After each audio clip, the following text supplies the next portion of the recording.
Hello, everyone, and welcome to the channel. So, today we will be talking about train positioning in CBTC. Now, before we dive into the topic, let's quickly check how IEEE 1474, which was the first standard to have formalized the requirements of CBTC, how that defines CBTC. So, according to IEEE 1474, it's a system utilizing high resolution train location determination independent of track circuits.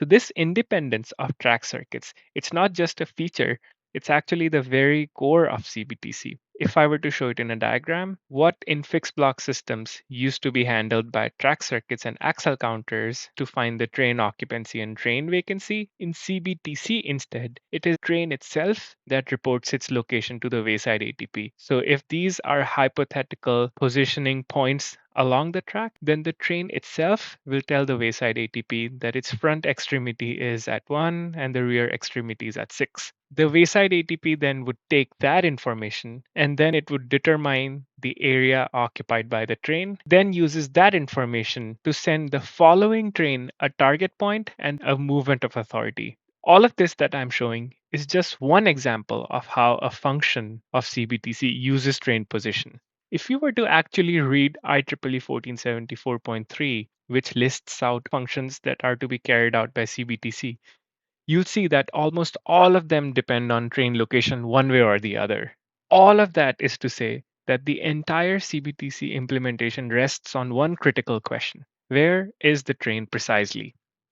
Now, as of today, there are two predominant ways of train localization. One is induction loop based and one is transponder based. Induction loop based is the original legacy form of train localization that was used when the CBTC came about in 1980s and 1990s. In fact, to this day, there are multiple implementations around the world that use induction loop based systems. However, transponder based systems, because they are less wayside intensive when it comes to infrastructure, is the technology of choice today. Let's look at both of them a little bit more. So, induction loop based systems, the way they work is that there are actual physical loops installed between the tracks. Every single loop has its own unique loop ID. The train talks to the wayside using the loop. However, when the train goes over a loop crossover, that's when the train will sense the phase change in the loop signal. And using the onboard database, the train then knows exactly where it is. And then when it's going from one crossover to another crossover,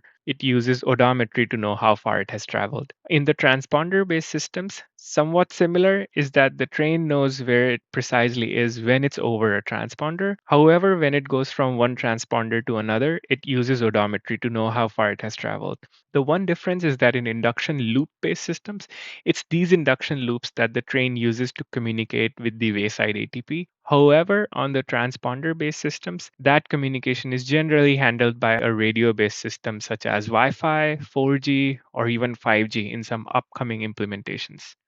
There is, however, a newer technology of choice, which is LiDAR based. It is being demonstrated in some systems around the world. The way this works is that onboard system creates high definition scans of the entire alignment. And then when the train is traveling along the guideway, it knows precisely where it is based on what the LiDAR is seeing. As you can see, there's a trend here that the newer technologies are less and less wayside intensive. But the technology of choice today is transponder based. So that's exactly what we'll be discussing in the rest of this video. So let's go step by step in understanding how a train establishes its location. We'll start with a train not knowing at all where it's located. The train then moves and then crosses over the first transponder. Now, here's where the localization process begins and the onboard positioning logic comes to life. Let's see how. When we say the train crosses a transponder, what's really happening is that there's a reader or interrogator on the train that's physically going over the transponder tag. At that point, what happens is that this transponder reader, which is on the vehicle, energizes the passive transponder using electromagnetic induction. This energized transponder then harvests that energy and then powers the microchip. The microchip then changes the current in a specific pattern, which is then sensed back by the reader. Now, the microchip can can be programmed to contain different types of information, but in case of CBTC, all that microchip contains is a unique ID. As a result, what happens is that the onboard is able to read the transponder ID. It then looks at this transponder ID within a database that sits on the onboard computer. By the way, this database is created during design stages, and then the installer installs these transponders at specific locations based on the design.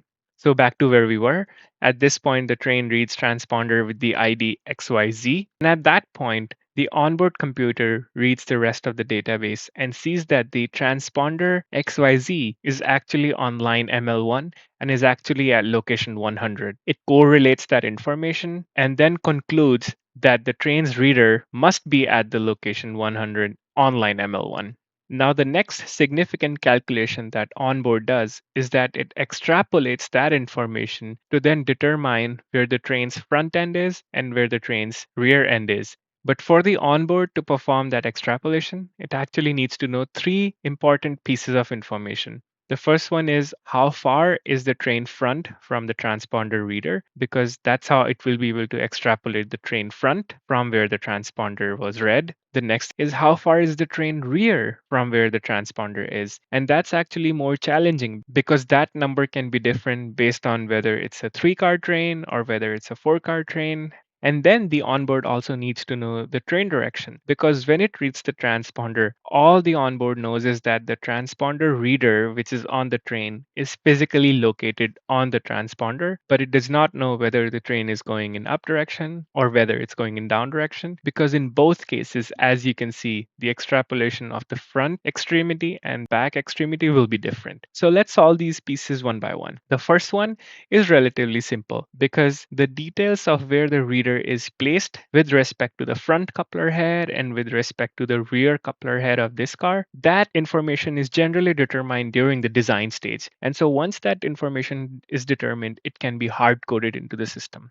But determining the train length can be a bit more nuanced. Now, if all of the trains in your system are permanently coupled or in a married train consist, then that's relatively easier because when these trains are permanently coupled, these trains are assigned a unique ID, and all that onboard computer has to do is read the unique ID to be able to determine the train length. But it becomes very difficult if the operational flexibility allows shuffling and coupling and decoupling of the fleet because now an onboard computer that was part of a 2-car train yesterday is now part of a 4-car train today. And so the onboard has to make that determination every single time it initializes. All that is to say that more flexibility in forming train consist is allowed by rolling stock and by operations, the more challenging the job of CBTC gets. Because now every time it initializes, the onboard has to know how many cars are there, how many different types of cars are there, what's the length of the cars, is it a uniform car length or is it different car length? And then sometimes it might even have to know what's the order of the train because if an onboard is in the middle car, then it needs to know if it has 1 car in front and 2 cars behind. And it has to know all of that information vitally in a fail-safe manner. Then the third piece of the puzzle is determining travel direction. Here's one type of layout that you see, and then here's a second type of layout. Now, while these two might look similar, there's actually a real crucial difference between the two. One is called a polarized track layout, and one is called a non-polarized track layout. Let's look at the difference. So in a polarized track layout, once you drop the train on the network, the train will basically never change the orientation. Cab, which is facing towards the right, will always be facing towards the right. The only way for train to physically change the orientation is for it to be lifted off of the tracks and then rotated. Whereas in the non-polarized layout, the trains can regularly change orientations just because of the way layout is. So because of this loop here or because of this Y, trains can change orientations. For example, if this train were to take the Y and do a turn back maneuver, a blue cab that was facing right is now facing towards the left. And that has an implication. And that implication is that for a polarized track layout, all we need is one transponder to be able to determine the train direction, whereas for a non-polarized track layout, we need 2 transponders to establish the train direction because the train reads one transponder and knows where it's located, but then it has to read the second transponder to know whether it's going from left to right or whether it's going to from right to left. So the big question is, once the train has localized on the transponder XYZ, how does it know where it is after that? Well, the magic is in knowing the distance traveled since the last transponder, and for that, train uses something called an odometry. If I were to summarize entire odometry in one slide, basically there are these sensors on the train wheels, which are either optical or Hall effect based, and these sensors calculate the wheel rotations. The odometry then uses that information of wheel rotations, multiplies it by the wheel circumference, and then the odometry is able to figure out how much distance the train has traveled. But the question is, what is wheel diameter? So far in this video, we haven't discussed wheel diameter at all. That brings me to the next point, which is wheel diameter calibration.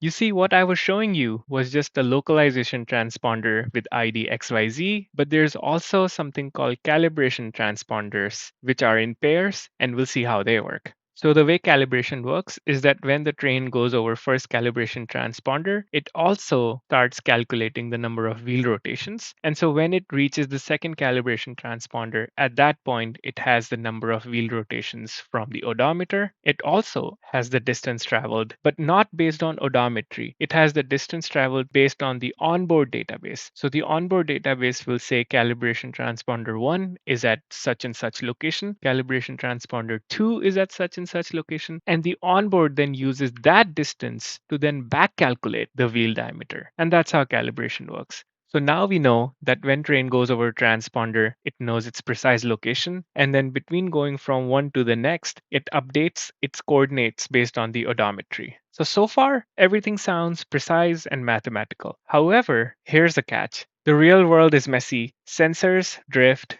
wheels are always slipping or sliding, antennas misalign. So let's talk about uncertainty, which is the variable that every CBTC system has to live with. You see, when I was showing the picture where the train was reporting that its front extremity is at 1 and rear extremity is at 6, that sounds too precise. In reality, though, the way train reports its position is that it reports its front extremity with some level of uncertainty, and then it reports its rear extremity position. Well, what that means for the wayside ATP is that when a train reports its position with uncertainty, what wayside ATP ends up seeing is a much larger footprint of occupation of track because it then takes into account all of the uncertainty measurement and then vitally guarantees that the train's somewhere within those bounds and also guarantees that the train is definitely not outside of these bounds. Therefore, in reality, the way train reports its position to the wayside ATP is something like this, that the train knows its exact location at the transponder, and as it's traveling away from the transponder, the uncertainty grows, then it resets on the next transponder, grows again, and then resets again at the next transponder. And you can see that there is always some level of uncertainty in the position, and then there is a level of uncertainty which grows proportionally as the train travels away from the transponder. Now, here are all the causes of uncertainty, and here are all the ways of correcting it, which we will now look into. So let's understand the first one, which is the transponder detection error. Transponders are not infinitesimally small points in space. They're actual objects with a measurable footprint that can sometimes even be up to 1/10 of a meter. So that means that the antennas can start detecting the transponder somewhere within that region and not always exactly at the geometric center of the tag. To make matters even worse, radio frequency characteristics create something called a spillover zone, which is an area beyond transponder's physical footprint where the reader can still pick up the signal. Although there are algorithms which can filter and detect the peak and then know where the transponder is, but it's never 100% precise. Then the next one is installation based error. In these pictures, you can notice something that these transponders are installed either on the sleeper, in this case, it's between the sleepers. What that means is that when the design engineer designs the transponder layout and when installer takes that layout onto the field, there's always reasons because of which those transponders are not installed at exactly the design location. And once the transponder is installed, the installer then measures the transponder location and sends it back to the designer. And all of this process not only is very expensive, but every field adjustment and remeasurements brings new opportunities and layers for inaccuracies. So there's always some installation based errors. That shows us the static uncertainty, which means that when the train reaches the transponder, there will always be some level of uncertainty in it. Let's now look at the dynamic uncertainty part. The first source of dynamic uncertainty is the uncertainty in wheel diameter calibration. We just learned that the way calibration works is that the train counts the number of wheel rotations between two calibration transponders and then does some arithmetic to find out the diameter. But we also just learned that the transponder readers never really read the transponders at always the geometric center. That clearly means that the number of wheel rotations that the train registers between two calibration transponders is never 100% accurate. That means that the wheel diameter is never 100% accurate. And the problem with wheel diameter inaccuracy is that the location drift grows as the train moves farther along from the transponder, and that's why it's a dynamic source of uncertainty. One more thing I wanted to mention is that calibration is such a sensitive process that the calibration transponders have to be placed very carefully along the track. They can definitely not be placed on the curves because then there's wheels slipping and sliding. They can also not be placed on the platform areas because those are the places of high slip and slide due to a lot of traction and braking. So generally where the calibration transponders are placed are on a straight part of track and ideally where there's not a lot of traction or braking. The next big source of dynamic uncertainty is undetected slip and slide. The scenario I'm showing on the bottom left is of slip, where the wheel has more traction forces than what the wheel rail adhesion can allow. And on the right is of slide, where the wheel has more brake forces than what wheel and rail adhesion can allow. And so there's always going to be slip and slide on the system. Now, the algorithms have gotten smarter. They can filter out by knowing that that must be a slip condition or a slide condition and not the train actually suddenly speeding up or not the train suddenly slowing down. But regardless of all of these algorithms, there's always some level of slip and slide that will remain undetected. Actually, there's another concept which is more prevalent in the rolling stock world, and it's called creepage. I won't get into it because it deserves a whole 1 hour video of its own. But what I would just like to summarize is that because of elastic properties of steel, there is always going to be some level of micro slippage between a wheel and a rail, which will always cause the rotational speed to differ slightly from the translational speed. So that's just another way of saying that there will always be slip and slide. Then there are some factors which can aggravate that phenomena.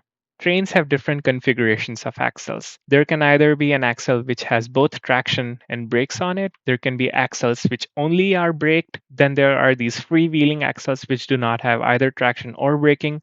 Or there can be axles which have just traction. And then based on which axle the CBTC odometer is placed, it's going to aggravate. Let's look at one scenario. So let's assume that the CBTC odometer is placed on a motored axle, and it is safe to assume that that axle will experience some level of slip during its operation. So what happens as a result is that the train odometer thinks that the train has traveled further than it really has because the odometer is registering wheel rotation, something like this. So the train's actual position will be behind because there's some wheel slip, but the onboard computed position might actually be further along. And that shows you measurement uncertainty. The odometry is always assuming that the train has moved farther than the train actually is. Let me show you how that looks. So when the train goes over an odometer, you can see that the uncertainty growth is asymmetric. It's going farther in one direction than it is in the other direction. Then the next source of dynamic uncertainty is discretization error. There's actually two types of errors that come into play here. The first one is the speed sensor granularity or resolution error. Think of speed sensors like a ruler with markings. If your ruler only has marks every millimeter, you can't measure anything smaller than that. In the same way, a tachometer or encoder can only measure certain discrete rotational steps. So when the wheel turns, the system estimates distance based on those pulses. If the encoder has, let's say, 200 pulses, which by the way you can find in the encoder's data sheet, the smallest detectable change in wheel rotation will be 1 over 200th of a turn. And then anything smaller simply doesn't exist in the digital world for that encoder. This limited resolution means that when the system integrates those pulses into speed or distance, it's not a perfectly smooth signal. It jumps in small increments. That jumpiness introduces a very small but persistent uncertainty, which is even more pronounced at low speeds. The second type over here is called quantization error, which comes from converting analog signals into digital values. It's not really about the mechanical resolution, which we saw on the left. It's actually a signal processing artifact. When an analog signal is digitized, the converter basically assigns the nearest available digital value. The difference between actual analog signal and the nearest digital signal is called quantization error. And all that rounding translates into a tiny amount of uncertainty in every single measurement. Then there are factors, for example, the system thinks that the train goes in a straight line, but in reality, it's a well established fact that the train actually goes in a sinusoidal motion. As you can see, that the contact patch is not always a straight line, it's always shifting from left to right. So that introduces another layer of uncertainty. Now that we have covered all types of uncertainty, let's see how to correct them. The first one is just by placing the transponder more frequently. The way dynamic uncertainty works is that it grows proportional to the distance traveled since the NAS transponder. So, how about just place the transponders more frequently? Seems like an easy fix, right? Well, no, actually, there's a huge trade off that you're accepting when you're placing more transponders because that means the installation is going to be more expensive. And then also the maintenance, which is an ongoing process, is also going to be more expensive. And that's why the transponders are placed very strategically, not too many or not too few. They're positioned more closely in zones where the precision is critical, such as stations or turnouts, and are actually spaced farther apart where a little uncertainty won't hurt. For example, long track sections between two stations. That's why if you have ever observed tags on the platform area in a CBTC project, then you'll see that they're placed way too frequently. Then another method of correcting uncertainty is by having a secondary source. For example, have two speed sensors. In that way, both of those speed sensors can perform some consistency checks. It's slightly less probable for two wheels on two separate bogies to both be slipping at the same time.